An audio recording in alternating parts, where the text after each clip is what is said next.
Williams broadcast nze Williams eno ya 2026 elections update tuzene presidential debate ebadde ku NTV twebaza Nation Media okuba nti batekinze initiative y'okuteeka platform eyo abakulu abavunkanira oba babinkanira entebe y'obwa president 2026 okusobola okututegeeza butya bwe batwetegekedde gwegobera Williams broadcast kabinkano kabaddemu bano debate eno ebaddemu abakulu bano wamanga wabaddewo omukulu wana Conservative Party that is John Mabirizi yetabyemu butereevu ate nga omukulu Nandaluma Fabio wa FDC abaddewo nnyo omukulu owa Revolutionary People's Party Frank Abulira abaddewo n'omukulu owa Anti Mugisha Jeno Muntu abaddewo His Excellency Robert Kyagulanyi Ssentamu naye abaddewo wadde nga ate Mubaraka Munyagwa owa Common Man's Party tasobodde kubaawo n'omukulu oli wa National Peasants Party gwe bayita Robert Kasibante naye tasobodde kubaawo wa National Peasants Party agobera Williams Broadcast no wa National Resistance Movement Jajja Yoweri Kaguta Museveni tabaddewo wadde nga wabaddewo pre-recorded program nga interactinga n'abavubuka bayise generations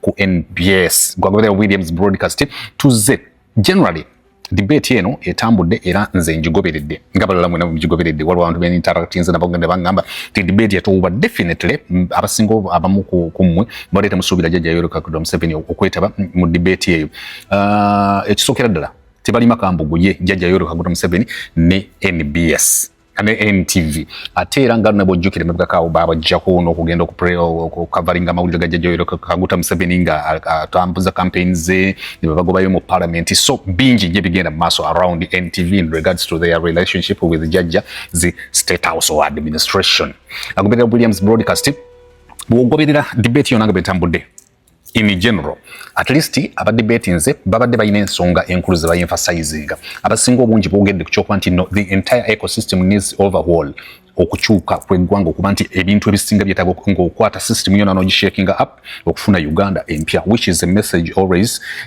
etambuzibwa Robert Kyagulanyi Ssentamu so abasinga bonna bakkaanyiza n'ekyo mpulidde omukulu Bulira owa Conservatives Party so mpambeere sure mukuru owa Revolutionary People's Party Bulira ayogedde nnyo ku kya federal na regional governments azemphasizing nnyo ate nga omukulu Mugisha Muntu emphasizing nnyo ensonga y'okuba nti no system of governance yeetaaga okubanga etunulwamu ate mbu ye yalina credibility esobola okututwala maaso kubanga abadde tested oluvannyuma lw'okuba nti abadde mu administration y'amagye n'ateekawo structures za ssente n'ebiringa ebyo mbu abadde tested ng'obukulembeze amanyi okulonda abantu baakola nabo ate n'akolagana nabo bulungi nnyo amuliro gwe mpulidde ayogedde ku nsonga ez'enjawulo mpulidde ku mukulu Mabirizi ngagezaako okunyonyola ekintu ky'obulimi naye nga sikitegeera bulungi nnyo omukulu Nandaluma Fabio yabadde articulate when it comes to enkola y'amateeka ne micromanagement ogijjawo okuva bino ebyokujja nobadde olina level woli ate n'ogenda n'okwata office etaliyo naddala n'otandika okubanga go-supervisinga n'abeera so kwegamba generally ensonga zaabwe badde bonna bazimanyi akati nze interest yange badde nnyo mu His Excellency Robert Kyagulanyi Ssentamu kulaba biki byalina okutunyonyola nga bannayuganda naddala ffe abaagala okutegeera ffe bannagomba banne ffe bannamasaka banne ffe bannagundi banne kati ngenda kuzanyira clips zino ogezeeko okuzuulira ne bw'oba wazuulidde dda naye nze nkutemeddemu buno obuwulireko bwe tumaliriza tujja kuba tukitegedde nti debate bwe twetambudde but generally kinsobola era mpuliddeko n'omukulu Bulira ng'akyo-emphasizing the system of governance the administration is the issue ereese insecurity abantu bona babadde ku debate bannyonnyodde bulungi nnyo nga Honorable Mugisha Muntu kubaddeko His Excellency Robert Kyagulanyi Ssentamu nti insecurity nga tonnalowooza na ku bya mmundu na baani abazikuba bannaabo lowooza nnyo ku food security lowooza nnyo ku employment security lowooza nnyo ku education infrastructure in general amalwaliro security nti abantu ebiseera ebisinga bwe babeera n'obubulwa bw'emirimu bwe babulwa service delivery n'ebirala beekanga nti bajja kukola ebintu ebireeta insecurity omukulu Bulira oyo gwe nawulidde ayogera ku nsonga y'okuba nti ye tayagala na kwagala kuyita nti the Uganda People's Defence Uganda Police Force yayagala giyita police service yes ebyo byonna babikubaganyizaako ebirowoozo naye njagala kukuzannyira kuba gwe nkimanyi oli eyo kati ogamba nti biri byonna tubiwulidde era abaana ku TikTok mbadde mbalaba abaana ku YouTube mbadde mbalaba naye ffe twagala kuwuliriza Robert Kyagulanyi Ssentamu of course clip ezo nzifunye at least kwe mufunyeko wona ng'ayogera nnonzemu ekisinza okunyumira ikipa climax ye ebadde nnungi nnyo arapinze apo ensonga zonna however abantu abamu tebafunye mukisa kwogera ku nsonga zimu kyovola nti Robert Kyagulanyi Ssentamu babadde amaliriza asabye bamukkiriza ayogere ku security abantu abamu babadde omulala bamuwa kino ate ono ne bamuwa kino bonna tebafunye mukisa olw'obudde nga moderators bobogedde but moderators omusajja abadde a little intimidating but of course embuuza yaabwe ebibuuzo ebadde n'ogi omuwala abadde jole abadde tagriringa bano baadiringa nabeera waliwo batandise okufuna back and forth ne mabirizi nga mugamba munanga bagifuna n'oli omwami omugamba you want to take me to answer oba to stigma why do you want to be obnoxious kalibobo n'ebiringa ebyo but katandika okuwuliriza Robert Kyagulanyi Ssentamu naddala nga aggulawo ye bw'atambuza ensonga zino. I am humbled to be here contesting to lead our country. And it's great pleasure and honor to be representing the common people of our country. As a person who comes from the ghetto and rose to represent the nation at the highest level, I cannot take any further pride than that. But also, I am aware that we are in a nation that is at crossroads. We had independence 63 years ago, and 40 of those years have been covered by one man who has reduced our country to a failed state.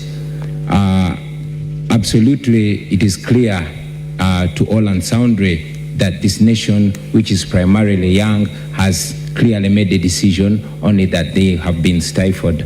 I am aware that I will be taking over a nation where 1.5 babies are born every year, taking over a nation where almost half of the budget goes to servicing debts. I'm aware that I'm taking over a nation that is deeply divided, but committed and ready to unite our country, which we've already started doing. What we promise is a new Uganda which is going to reset. Our country has completely been messed, and it needs to start afresh. Every institution has been captured, and we intend to start again in a new Uganda where people are going to be servants, where citizens of Uganda should take over power to decide the destiny of their lives. As we stand right now, the people of Uganda don't have a vote, they don't have a voice, and they don't have power over their nation. The state has been captured completely, and we hope to liberate not just the citizens, but also those that are leading the country. On a downside, I had really hoped to meet General Museveni here, so I could publicly face him and hear what more lies he has to tell us after 40 years. To hear from him straight the gains he's protecting. Is he protecting the potholes? Is he protecting the rotten hospitals? Is he protecting the broken down schools, the broken down infrastructure? Is he protecting his power and right to torture citizens? I had always wanted to hear that, not privately but publicly from General Museveni. Anyway, it's all right that he's not here because he's in the past and we are discussing the future of our country. So I'm very glad and I hope to share ideas and to teach and learn from our colleagues. But of course, I must assert it that the people of Uganda, especially the young generation, the new generation that I largely represent, is committed to changing their country and to taking back the right to determine their destiny. I am ready. Williams broadcast the right to determine their destiny. Abadde ayagala omusanga wojjajja Yoweri Kaguta Museveni amubuulire, are they protecting the gains or consolidating the pains or protecting the pains? Bwe tuba twagala kukozesa statement yemu n'agamba nti abadde ayagala kumubuuza o protecting kakati the potholes ebinnya mu nguudo. Ekisinga okunyumira ye facial expression from Barbara Itungo Kyagulanyi, the first lady. That is the good one. She is supportive. Kigamba nayo mwana oyo kale omwana twali tuzannya omuzannyo mugundi kale omwana oyo n'aŋŋamba mbu anjagala bane nali ŋŋaanyira bw'omwana bw'annyonnyola ensonga nendaba nambooze ngaga mitemba jabiddamu nendaba segundi ng'agamba Mwanga Kivumbi tiimu yatambudde nayo. Era bw'obadde omuwuliriza gwagoberera Williams broadcast owulira tiimu yeeteeseteese. Jjukira nti Robert Kyagulanyi Ssentamu 2017 lwayingira mu nsonga zino. Oyinza okulira omukulu Mugisha Muntu ng'ayogera ne bo babadde mu magye, abadde mu system eyo, abadde mu ki byonna Nandala Mafabi abadde mu parliament emyaka 25 gyatutegeezezza.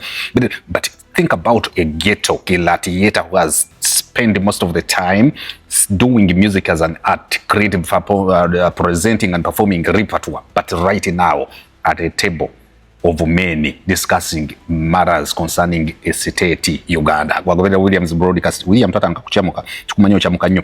Gwagoberera Williams broadcast. So far debate nze nnyumidde ku lwa Kyagulanyi kubanga Mugisha Muntu ojja kwekanga nti afunye omukisa ogobera ku debates ezenjawulo. Nandala Mafabi adde mu parliament but Kyagulanyi Kyagulanyi mapirizi yazimuko nagenda mu answer to stigma katulizize ebirala kanzipe mu lugambo. Thank you very much. And I'm glad you mentioned that indeed we've been traveling all over the country. For me, this is more realistic than idealistic. These are not just statistics. These are realities. These are people. We've been there. And in every urban town we've reached, you've seen hundreds of young people that show up, that are desperate, they're strong, they're talented, they want to work. But these are young people that have been failed by a system. It should be noted that Uganda is ranked the most entrepreneurial country in Africa. However, the young people are being failed because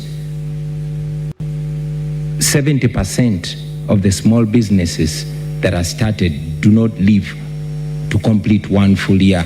They are failed because of high taxes.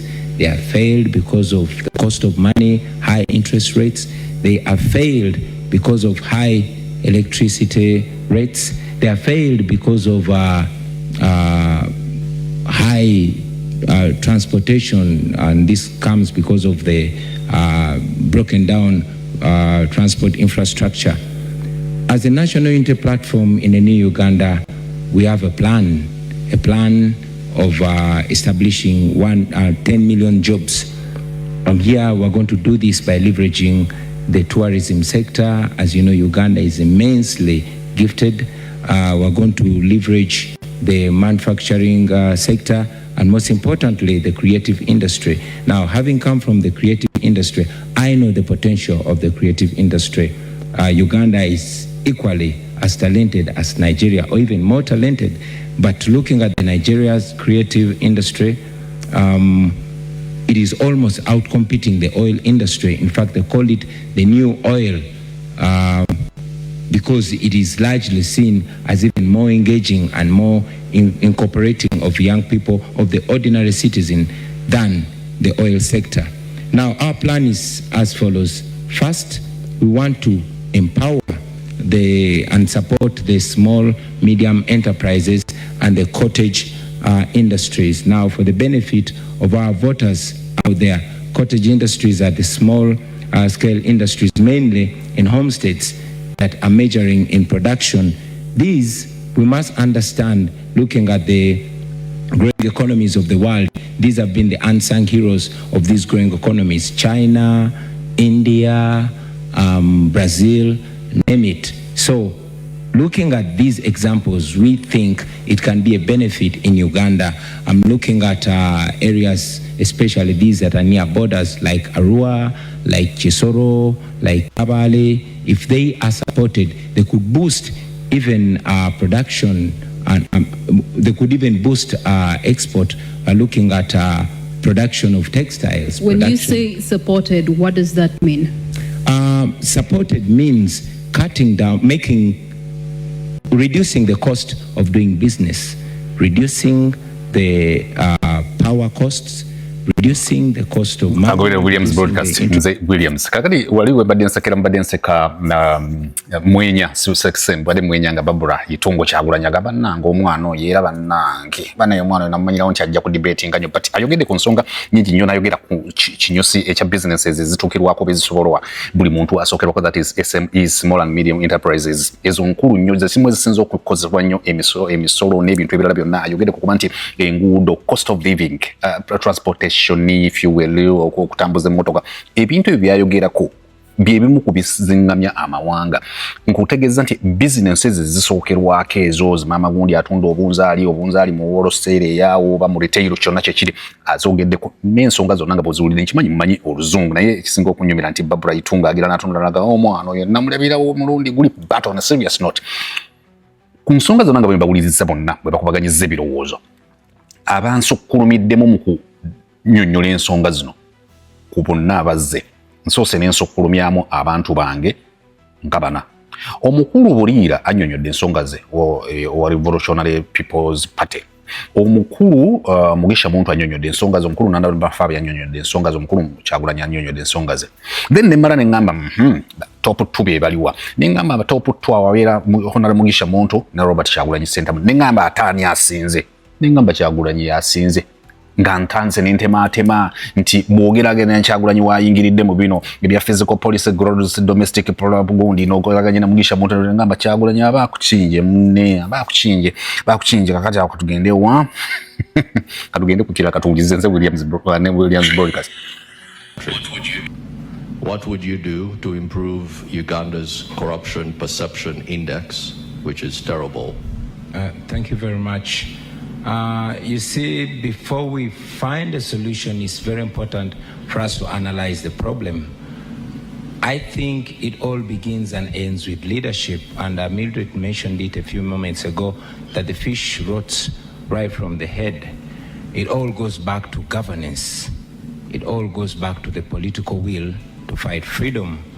As we stand right now, the Inspector General of Government, the IGG, Mulyagonja mentioned some time ago that the big fish in corruption are always pursued and they hide behind the president.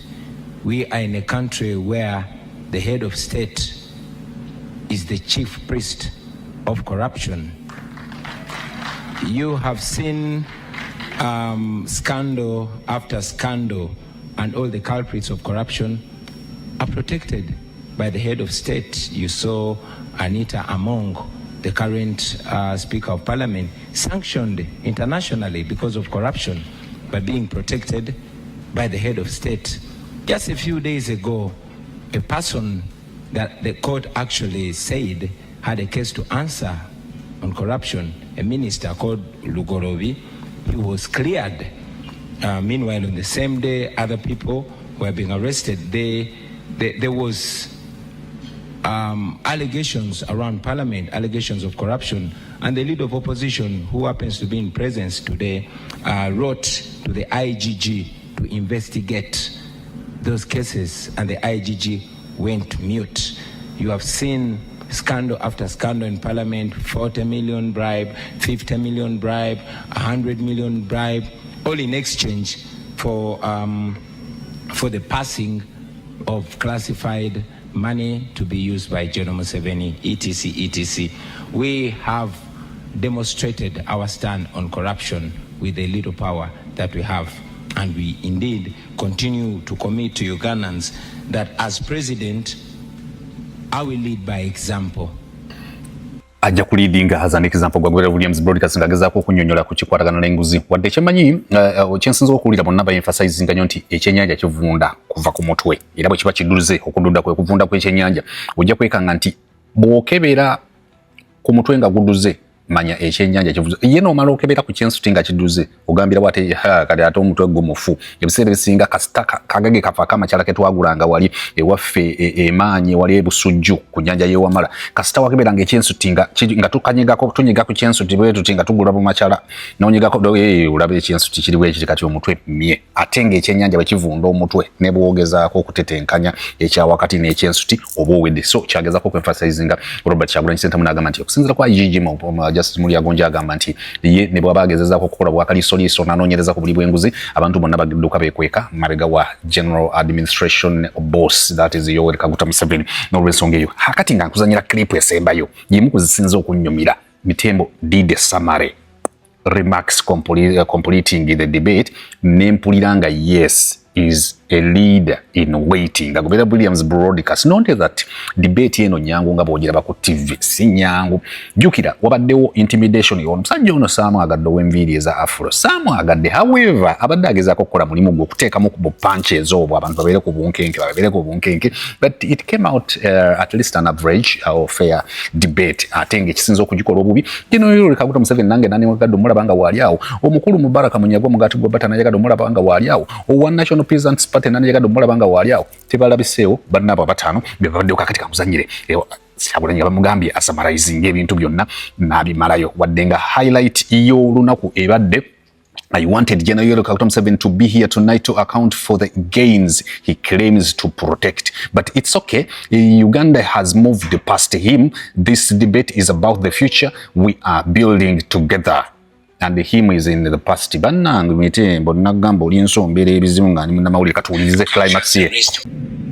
time when our nation is at crossroads, at a time when all institutions of state are under capture, including the judiciary, a time when a judge sits to adjudicate, to decide a case, has not to look at what the law says, but consider what General Museveni wants. At a time when appointment of judges is by a person and yet is supposed to be by the Judicial Service Commission, a time when even a justice of the Supreme Court, Justice Chisache, is in exile because she fears for her life, having disagreed with the status quo. A time when political leaders are in jail, people like Dr. Kizza Besigye for no case whatsoever, where citizens are tortured on camera by those that are supposed to protect them. A time where social media is blocked. Facebook, as we speak right now, is blocked just because one person does not like it. A time when laws are applied selectively, where some people are in prison for apparently being charged for computer misuse. And yet, as a person standing right here, I'm a victim of harassment and threats by the highest official in the military, threatening to behead me. In a time where a country is completely captured, I want you to know that a new Uganda is possible. A new Uganda can come, and it's by you and me. Ladies and gentlemen, I come to you as a typical Ugandan. I've grown up in your faces. I've grown up from the lowest of society to here where I am today. I am a symbol of resilience, a symbol of discipline. I came from the ghetto, the worst of character, but to be that I'm a happily and decently married man, well educated and all that, that speaks of my character. Ladies and gentlemen, I present myself to this generation, to unite this generation, to uplift this generation, to stop our tribalism, to unite the country. And with your support, with your endorsement, I am sure we can all change Uganda. I've said it before and I say it again. I don't present myself as the most capable or the most educated or the oldest or the most experienced, but the most committed to lead this generation out of slavery.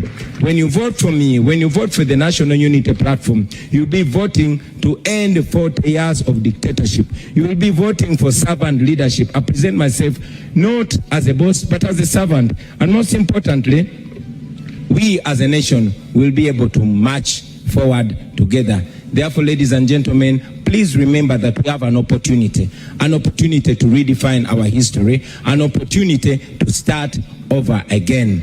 This opportunity is coming on the 15th of January to end the hate, to end the historical injustices, to end tribalism, and to rebuild our country. I am sure Ugandans, especially the young ones, love each other. They want to live together, but they are stuck in the past. It is our opportunity to unchain and unhinge and move forward. Therefore, I call upon all of you to vote for me. Yes, I have the highest respect for all these contenders right here, but I'm the best choice. The people of Uganda have shown it to you. It is only a pretender that will not agree that the person elected to be president of Uganda in 2021 was Kyagulanyi Ssentamu Robert. The people of Uganda have consistently shown it to you, from the north to the south, from the east to the west. None of the candidates can win me in an election, even in their own backyard. Therefore, I might fail to convince them to join the winning team. But you, the people of Uganda, have always taken a lead. You have led us. Please lead us. Let us liberate our country, and forever we shall end this slavery. I thank you for God and my country.